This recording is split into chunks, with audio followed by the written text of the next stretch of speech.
and welcome to another episode of BaranovTV, designed to demystify the world of accounts and tax and to help your business grow. Today I wanted to talk to you about a new employee. We have quite regular conversations with clients about whether they should, whether they shouldn't recruit, what level they should recruit at, and how they should plan for that investment in the new recruit. And quite often there are very similar concerns and questions about recruitment and about taking on a new member of staff. So I thought what I'd do is actually talk some of those through because they may be helpful.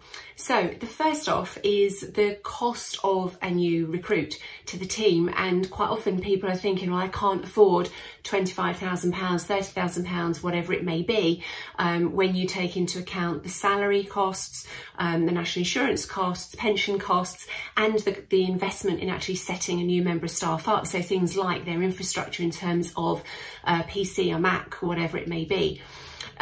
But what you need to think about is that if you take a new recruit on a probationary period, actually all you're looking for is to be able to fund that first month, that first 3 months, because by the end of that period, they should be paying their own way.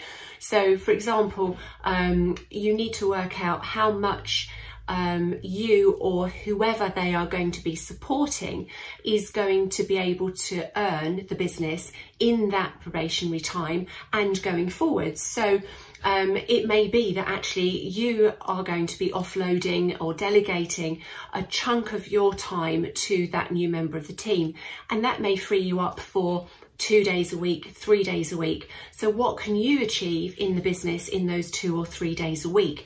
And realistically, you are going to be able to earn a much higher rate than they will be costing you. So actually there is an incremental benefit to the business there of having them in. You also need to think about maximising the chances of success for a new employee. So you need to have things in place before they join you. So you want to think about having a clear induction process, whether that's you completing that or another member of your team, making sure that they know exactly what they're letting themselves in for, what's expected of them, what the rules are around your office in terms, I think, things like lunch breaks and logging on and log-ons and security and confidentiality, all of those sorts of things. You also need to think about a staff handbook. Now, whether that's a formal staff handbook that's produced with HR consultant support, or whether that's just an informal staff handbook, a few things that you've got jotted down, make sure that they know that and they understand, and make sure that you communicate the culture and values of your business. You need to make sure that throughout the process and throughout their probationary period in particular, but probably ongoing, is that you have regular update sessions with them on a monthly basis, just like a temperature check. Make sure that they're happy, make sure that everything's okay, find out what their thoughts are about the business and about the challenges that the business is facing and your goals, and how they can help towards those. And make sure that you've got the training continuing for them. Even if they've got experience within your industry, you need to make sure that they understand how you do things within your business, because no two businesses will operate in the same way because they're led by very different people. But before you even get to that point, you need to make sure that you're actually devising a clear job specification for anybody that's coming in, and that really you've got a person spec. So what sort of characteristics are you looking for in terms of attitude, experience, ability, and those sorts of things. And then if you're going to use an agency, which would be a really good idea, make sure that your agency understands the job spec and the person spec and what the basis of those are, but also understands your business, your culture and your values to make sure that they're finding the right person for you.